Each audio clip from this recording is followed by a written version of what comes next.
maisha yako yatafanana vile vile jinsi ulivyosema, jinsi ulivyokiri kwa kinywa cha maneno yako.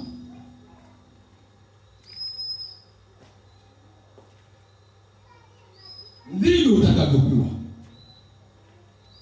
Kwa ili tubadilishe mtazamo na fikira na tubadilishe hatima ya huduma, ni lazima ifike pahala kanisa tugundua kwamba tunapaswa kutembea katika safari ya lugha moja kama taifa moja na kama jamii moja. Kanisa ni jamii. Amen. Yaani tunapokutana hapa tunafanyika kuwa jamii hii.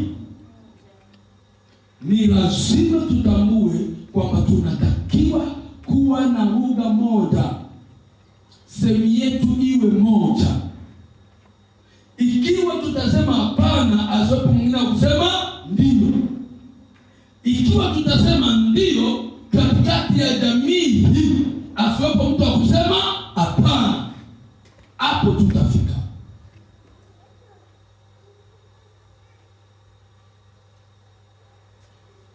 Katika familia mkiwa na mabishano, huyu anasema hivi, huyu naye analakwa, anamwambia hili hapana, huyu naye anamwambia hili hapana, ni lipi litakayofanyika?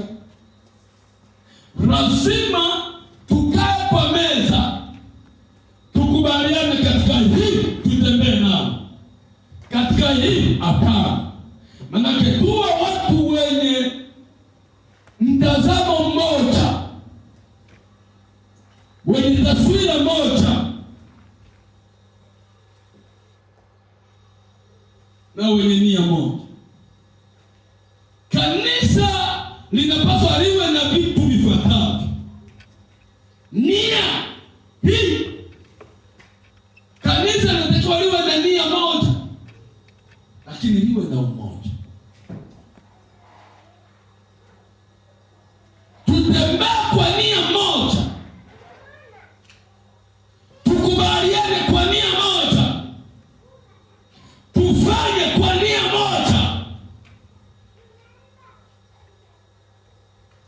Yote yatatupeleka pale ambako tumekusudia. Matendo ya Mitume 4:32.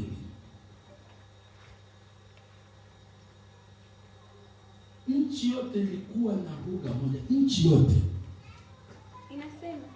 inasemaje? Matendo na jamii ya watu walioamini. Subiri kidogo na mimi nifika hapo.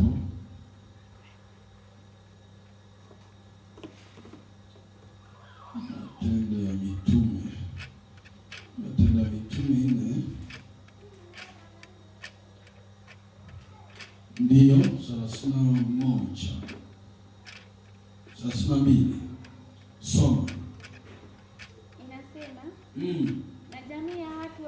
Na jamii ya watu walioamini walikuwa na moyo mmoja na roho moja. Walikuwa na rudia kidogo. Na jamii ya watu walioamini walikuwa na moyo mmoja na roho moja wala hapana mmoja